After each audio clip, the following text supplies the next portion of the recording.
Jadi, saya ingin sepakati dulu bahwa sebetulnya kalau kita bicara akhir zaman dengan diutusnya Rasulullah SAW, maka itulah sudah masuk dalam ruangnya akhir zaman itu. Ya, cuma kita belum katakan berakhirnya zaman, kita baru katakan akhir zaman. Ya, artinya apa? Kita berada di penghujung kehidupan dunia, ya, dan akan dekat ke akhir kehidupannya, artinya selesai di dunia ini, karena dengan risalah selesai, maka tinggal umat menjalani sampai batas yang Allah tentukan. Ya, batas waktu yang telah Allah tetapkan, kalau menunjuk kepada waktu spesifiknya, detiknya, menitnya, sampai jamnya, disebut dengan sa'ah namanya, as-sa'ah. Ya. Nanti di periode ini ada kejadian-kejadian, ya, di mana segala hal bisa muncul, ya, bisa terjadi banyak hal nanti kita sebutkan, baik itu nanti huru-hara, baik itu banyak musibah, baik itu nanti selesai kehidupan, wafat, bangkit, sesuatu terjadi. Sesuatu yang banyak terjadi, bangkit dan sebagainya disebut dengan qiyamah namanya. Ya, asalnya qiyam, sifatnya ditambah ta disebut dengan qiyamah. Karena itu nanti peristiwanya disebut dengan yaumul qiyamah. Yaumul qiyamah. Ya. Nanti ada surah Al-Qiyamah, surah ke-75, gitu kan? La uqsimu biyaumil qiyamah, ini peristiwanya. Tapi kalau kita ingin menunjuk kepada waktunya spesifik, ya, berakhir nih waktunya, selesai, sehingga terjadi kiamat yang dimaksudkan. Kita serap ke dalam bahasa Indonesia menjadi kiamat. Ya, berakhir waktunya disebut dengan sa'ah. Sa'ah menunjuk kepada, kalau sekarang dalam bahasa Arab standar sekarang sa'ah disebut jam. Ya, jam ada detiknya, kan sa'alan. Jam berapa sekarang? Ya, sampai ke detiknya, sampai ke menitnya dan seterusnya, itu menunjuk kepada waktu ini disebut dengan sa'ah. Ya, karena itu teman-teman sekalian, ketika Allah menegaskan kapan terjadi tepatnya terjadi kiamat ini, menunjuk pada waktunya, itu hanya milik Allah Subhanahu wa taala, prerogatifnya. Ya, karena itu di Quran surah ke-31 Luqman, di ayat ke-34, ayat terakhir, hal pertama dari 5 hal yang menjadi hak prerogatif Allah, kalimatnya langsung menggunakan kata sa'ah. Innallaha 'indahu 'ilmus sa'ah. Ini. Kalimatnya menggunakan apa? Sa'ah. Ya, di hadis Muslim, nomor hadis yang ke-8, disebut dengan hadis Jibril, ya, alaihissalam, ketika beliau bertanya mengonfirmasi kepada Rasulullah, ya, Sayyidina Muhammad sallallahu alaihi wasallam, bertanya tentang kapan tepatnya terjadi kiamat. Maka kalimat terakhirnya ketika bertanya tentang iman, Islam, ihsan, mata sa'ah. Mata sa'ah, kapan tepatnya terjadi kiamat? Nabi menjawab, mal mas'ulu anha bi'alama minas sa'il. Kenapa penting saya sebutkan ini? Nah, ada langsung firman Allah dalam Al-Quran, pembukaan satu surah, di surah ke-54, Al-Qamar. Ya, Al-Qamar. Dalam pandangan Allah, Allah menyebutkan bahwa ketika Rasulullah diutus sebagai Rasul di akhir zaman, artinya zaman ini terakhir dalam kehidupan, nggak ada nanti umat yang baru lagi, nggak ada Rasul diutus lagi dan sebagainya. Itu sudah Allah mendeklarasikan satu pembuka kalimat dalam firman yang sangat singkat tapi tajam sekali. Iqtarabatis sa'ah. Iqtarabatis sa'atu wansyaqqal qamar. Quran surah ke-54 ayat yang pertama. Jadi Allah sudah menyampaikan sejak Nabi SAW diutus kurang lebih 15 abad yang lalu, kan? Allah menyampaikan iqtarabatis sa'ah. Ya, masa itu sudah dekat.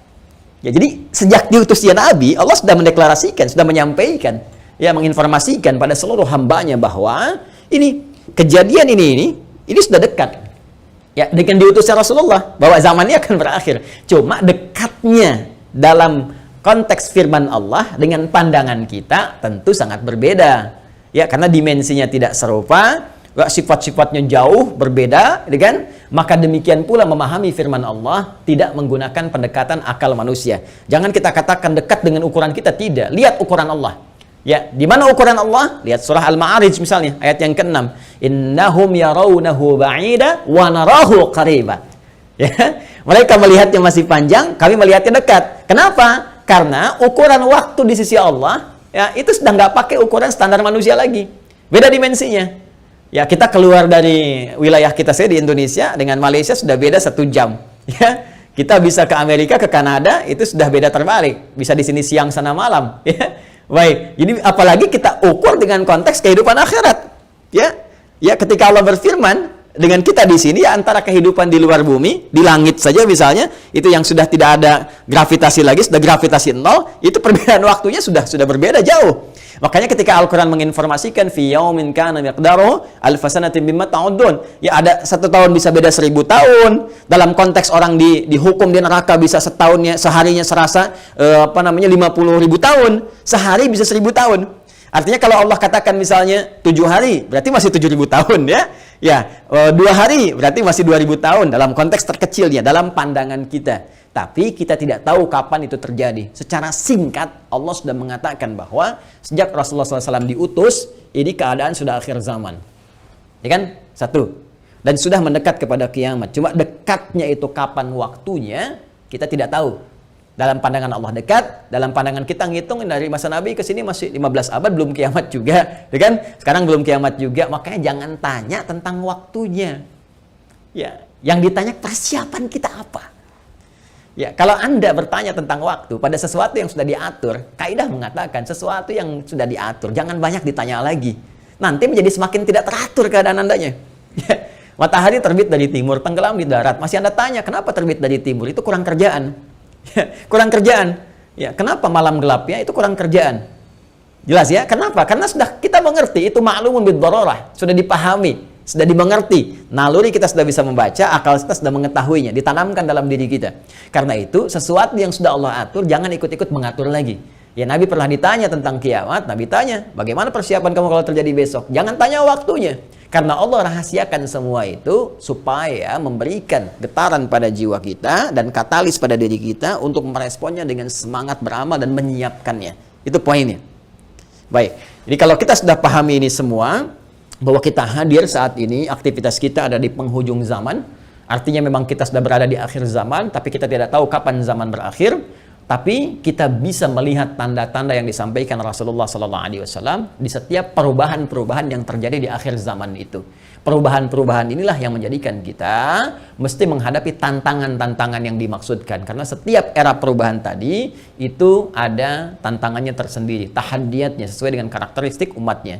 Nah, pertanyaannya, apa yang diinformasikan oleh Rasulullah di zaman beliau berupa tantangan-tantangan, sampai perubahan-perubahan setelah masa-masa beliau kemudian wafat, bagaimana prediksi-prediksi yang disampaikan oleh para sahabat, ini yang coba kita uraikan. Dan di antara uraian itu, ada yang teman-teman sebut dengan petaka-petaka. Ada yang kita istilahkan dengan musibah-musibah. Seperti apa musibah yang digambarkan itu di setiap waktu-waktu yang berganti sepeninggal Nabi SAW, itu yang coba kita turunkan. Lalu kita akan mengaji bagaimana Nabi memberikan petunjuk kepada kita dengan izin Allah Subhanahu wa taala, saking sayangnya kepada kita, supaya setiap umat yang mengalami masa-masa itu lulus menghadapi ujiannya. Itulah rahmat Allah Subhanahu wa taala. Itulah diantara sifat Rasulullah yang disebut dengan rahmatan lil alamin, saking cintanya kepada seluruh pengikut beliau, umat beliau, maka beliau memohon kepada Allah diberikan petunjuk oleh Allah, begini, setiap era ini nanti akan ada begini, nanti kamu akan hadapi begini, begini cara menghadapinya, begini cara menjaganya. Kalau kita lakukan itu dengan baik, maka Allah akan menyelamatkan kita dari keadaan-keadaan yang dimaksudkan dan lulus kita ujian sampai kita menghadap kepada Allah Subhanahu wa taala. Kehidupan ini sebentar. Ya, sebentar. Jadi kalau kita terlampau banyak mainnya, sayang. Ya, pada akhirnya kan selesai. Karena itu patut kita menata diri dengan baik supaya maksimal kita bisa hadapi. Nah, mari kita turunkan. Kalau sudah paham ini, mohon maaf ya, saya izin hapus dulu. Bismillah.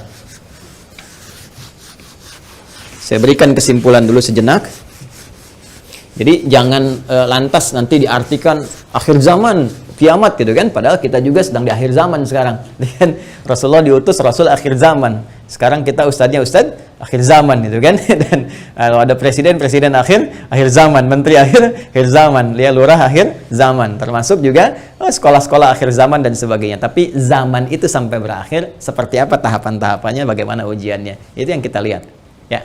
Di kesimpulan pertama, 1, tentang akhir zaman sudah kita bahas ya, adalah satu era terakhir ya, era terakhir dari umat manusia yang beraktivitas ya kan di bumi. Ini dia era terakhir dari umat manusia yang beraktivitas di bumi. Jelas ya? Nah, ditandai dengan diutusnya rasul terakhir yaitu Rasulullah Sayyidina Muhammad sallallahu alaihi wasallam, kan? Sallallahu alaihi wasallam. Nah, kemudian karena siap Rasul itu membawa petunjuk, juga diberikan petunjuk berupa hudan terakhir. Nah, itu berupa Al-Quran. Karena Al-Quran pun ketika diturunkan Allah menyebut dengan hudan. Buka Quran surah kedua Al-Baqarah di ayat 185. Syahrul Ramadan alladzi unzila fihi al-Quran hudan linnas. Ya, hudan linnas wa bayyinatin minal huda wal furqan. Baik, sekarang dari sejak diutusnya Rasulullah sudah masuk akhir zaman, bagaimana perjalanan? Nah, kalau kita turunkan dari sini di masa Rasulullah SAW, Rasul ya SAW sampai dengan kita sekarang, ya. Sampai kita sekarang di masa kini kurang lebih ada sekitar 15 abad. Nah, sekarang kita akan bicara tentang bagaimana Rasulullah SAW menyampaikan tentang berita-berita nubuat itu tentang berita besar yang terjadi dibawa oleh utusan. Ya, orang menyampaikan nubuat disebut dengan nabi, pembawa berita besar. Beritanya disebut dengan naba karena itu ada surah An-Naba. Ya, amma yatasaalun 'anin naba'il 'azim, ya. Nah, ini nanti ada nubuat-nubuat beliau yang disampaikan kepada para sahabatnya, terlacak sampai dengan ke kita tentang peristiwa-peristiwa yang terjadi di masa-masa sampai mendekat kepada waktunya berakhir, as-sa'ah, ya, as-sa'ah. Ya. Ini karena akhir di sini, akhirnya selesai gitu, nggak bisa ditulis lagi. Dan karena kita di sini ya dekat ya, tapi kan nggak tahu masanya kapan. Jadi kurang lebih ginilah, ya, supaya agak ngeles sedikit bahwa papan tulisnya udah nggak cukup. Jadi gini ya, teman-teman sekalian, saya turunkan ke sini. Baik, sekarang saya beri contoh begini misalnya. Ya, ini hadis yang populer saja. Saya langsung ambil dari hadis riwayat Muslim. Hadis riwayat Imam Muslim. Ya, nomor hadis yang ke-8. Nanti ada bab tentang iman, Islam dan ihsan. Ya, dikenal juga dengan hadis Jibril dan banyak dikutip oleh para ulama, termasuk juga Al-Imam An-Nawawi dalam Al-Arba'in. Dari 42 hadis, beliau mengutip ini, teman-teman sekalian, di hadis yang kedua setelah innamal a'malu binniyat, masuk hadis ini.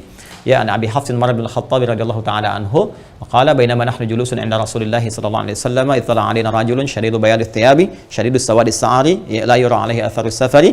Nah, kemudian setelah itu dia datang kepada Nabi sallallahu alaihi wasallam, fajalasa ila Nabi sallallahu alaihi wasallam, fasnada rukbatayhi wa wada'a kaffayhi ala fakhidhihi, faqala ya Muhammadun akhbirni 'anil Islam, dijawab oleh Nabi, akhbirni 'anil iman, dijawab oleh Nabi, akhbirni 'anil ihsan, dijawab oleh Nabi, terakhir kemudian matas sa'ah. Ya, bertanya tentang tanda-tanda as-sa'ah. Kapan ini ya terjadi tepatnya kiamat? Nabi menjawab, mal mas'ulu anha bi'alami minas sa'il. Ya, tidaklah yang ditanya lebih tahu daripada siapa yang bertanya. Ya, tidaklah yang ditanya lebih tahu daripada yang bertanya. Jadi yang ditanya Rasulullah SAW, ini kan Jibril, dekat dengan Allah. Allah Subhanahu Wa Taala berikan wahyu lewat Jibril, sampaikan kepada Rasulullah. Tentunya, ya, malaikat Jibril lebih tahu dibandingkan dengan saya. Ya, ini juga pertanda ada dua hal. Pertama, pertanda ujian yang disampaikan malaikat kepada Nabi Muhammad supaya tidak mengarang sesuatu di luar apa yang Allah wahyukan kepadanya. Dan ini membenarkan risalah Nabi Muhammad SAW. Yang kedua juga, salah satu pertanda bagaimana ta'zimnya, ya, kagumnya malaikat Jibril kepada Nabi Muhammad karena merasa Rasulullah lebih dekat dengan Allah Subhanahu Wa Taala. Bagaimana dipuji dalam Al-Quran, wa innaka la'ala khuluqin 'azim, dijamin surga sebelum wafatnya, inna a'tainakal kautsar. Ya, tentu ada pertanyaan dari malaikat, nih hamba luar biasa disayang Allah, dan hamba manusia yang sudah pada tingkat tersayang dari Allah itu melebihi malaikat. Karena itu ketika Adam alaihissalam, ya, diuji oleh Allah, diminta, ditanya ini apa, ya, Al-Baqarah di ayat yang ke-31 itu, wa 'allama Adam al-asma'a kullaha, dan seterusnya sampai ayat 33, maka malaikat kan diminta sujud hormat. Di ayat 34-nya, wa idh qulna lil malaikati isjudu li Adam fasajadu, kan? Maka mereka diminta sujud hormat kepada Adam alaihissalam. Apalagi Nabi Muhammad sallallahu alaihi wasallam dengan segala puncak ketakwaan dan kedekatannya kepada Allah, maka mengkonfirmasi malaikat karena melihat bagaimana kedekatan Rasulullah dengan Allah Subhanahu wa taala. Tapi tetap Nabi dengan tawadhu mengatakan, mal mas'ulu anha bi'alam minas sa'il. Ya, kemudian bertanya an amaratiha, maka akhbirni, ya, an amaratiha, maka sampaikan kepadaku. Ya, informasikan maksudnya kepada malaikat Jibril ini supaya didengar oleh sahabat-sahabat yang lain dan disampaikan kemudian kepada generasi setelahnya sampai dengan ke kita. Ya, apa tanda-tandanya? Nah, ini tanda-tanda umum, teman-teman sekalian, yang mencakup kehidupan secara umum, baik itu dialami oleh ahli Quran ataupun bukan ahli Al-Quran. Jadi, ada masa-masa kehidupan dari sejak zaman Rasulullah nanti terus yang akan mendekat kepada as-sa'ah, berakhirnya kehidupan. Apa diantaranya? Ini banyak hadisnya ya. Ini saya baru ambil salah satu, gitu kan? Salah satu. Maka dikatakan misalnya antali dalam rabbataha. Bagaimana seorang pembantu melahirkan tuannya. Ya, di sini para ulama ada yang memahami sesuatu dunia menjadi terbalik. Ya, suatu dunia menjadi terbalik. Kalau kita lihat tekstual kan nggak mungkin, pembantu kok lahiran tuan, kan? nggak mungkin. Tapi ada yang mengartikan banyak hal. Ya, keadaan jadi terbalik. Ya, misalnya, mohon maaf ya, kan biasanya tuan yang mengatur pembantu, sekarang pembantu ngatur tuan. Ya, jadi nanti ditafsir dengan hadis-hadis lain, ketika yang benar disalahkan, yang salah dibenarkan. Kemudian pembantu melahirkan tuan, ada yang mengartikan dengan perzinahan, ya selingkuh antara pembantu dengan tuan, dengan majikannya dan sebagainya, atau majikan memanfaatkan tuan dan sebagainya. Ya, ada kalimat-kalimat seperti itu. Wa antaral khufata rawatal alata. Ya, kemudian Anda bisa melihat kata Nabi sallallahu alaihi wasallam bagaimana pada masa itu orang-orang Baduy yang ya dari jauh dari pedesaan tiba-tiba mendapatkan sesuatu yang luar biasa sampai ya tatawaluna fil bunyan, lomba mendirikan bangunan. Ya, ini ada yang memahami bahwa orang yang biasanya mengembala kambing, artinya orang-orang yang desa dari jauh dari apa yang tidak terbiasa dengan hal-hal yang mewah, tiba-tiba sibuk dengan kemewahan-kemewahan. Ya, kemudian nanti ditafsir di hadis lain, orang-orang berlomba-lomba dalam urusan dunia, sampai orang-orang desa pun ada ikut-ikutan, ya, pengen terlibat dalam konteks dunia dan sebagainya, yang biasanya mereka hidup dalam keadaan-keadaan yang serba sederhana dan sebagainya. Jadi situasi ini situasi umum. Ya, nanti ada hadis terkait dengan banyak menyebar penyakit-penyakit yang menular, yang jarang ada obatnya dan sebagainya. Ini masih persoalan-persoalan umum yang dengan umum ini dialami oleh semua orang. Artinya mau ahli Quran, bukan ahli Quran, ya akan mengalami peristiwa ini. Ya, saat kebenaran mulai tertukar, saat macam-macam dan seterusnya lah. Ya, tapi alhamdulillah kita nanti masih dilindungi dengan hadirnya hadis-hadis lain. Ya, masih ada ulama-ulama. Walaupun nanti mesti hati-hati ketika ulama banyak yang diwafatkan Allah Subhanahu Wa Taala. Sekarang kurang lebih sudah di atas 400 dari situasi pandemi saja di Indonesia saja. Itu bukan yang kaleng-kaleng, itu ulama-ulama yang memang ahli pesantren, ahli dzikir, ahli ilmu dan sebagainya. Mesti hati-hati juga. Ya, alhamdulillah kita masih ada orang-orang yang istighfar, bangun di malam hari, orang-orang yang mendekat kepada Allah, orang-orang yang taubat, masih kita dilindungi oleh Allah. Ya, jadi keadaan-keadaan ini, tapi petunjuk-petunjuk ke arah ini sudah mulai terasa. Artinya Nabi menyampaikan setelah kehidupan beliau akan dialami masa-masa ini. Ya, jadi masa-masa ini sudah terjadi fitnah kubra dari masa tabi'in, ya, dari masa sahabat akhir-akhir ke tabi'in. Setelah itu kan ada juga peristiwa-peristiwa ini. Sampai juga di kita sekarang pun kita rasakan peristiwa itu. Tapi jangan disimpulkan berarti besok kiamat. Jumat lagi gitu ya. Nah, jangan-jangan ngambil kesimpulan gitu juga. Ada variabel-variabel lain yang harus kita pahami, tapi kita mesti waspada. Ini berupa fitnah. Ini yang saya maksudkan. Ini ujiannya. Ujiannya. Ingat nanti ya, ada fitnah, ada musibah, ada bala, ada ibtala, itu beda-beda. Ya, itu beda-beda. Nah, ingin saya katakan bahwa ini ujian kita di sini. Ini ujian kita. Karena ini ujian kita mesti lulus, teman-teman sekalian. Nah, sekarang jangan langsung kita pahami ini kiamat besok ini, tidak. Nabi ingin mengatakan di masa depan ada tantangan-tantangan tuh akan begini. Dan ini kalau tantangan-tantangan ini nggak bisa dihadapi, sudah ini akan menjadi variabel yang mempercepat terjadinya kiamat. Artinya cepat menuju ke arah ini. Ya. Kalau orang udah nggak bisa dikendalikan, nggak ada orang jujur semua, orang semua berperilaku maksiat, orang semua berperilaku fahsya, mungkar dan sebagainya, ini mempercepat. Tapi kalau kita bisa lulus ujian-ujian ini, minimal rahmat Allah kita dapatkan.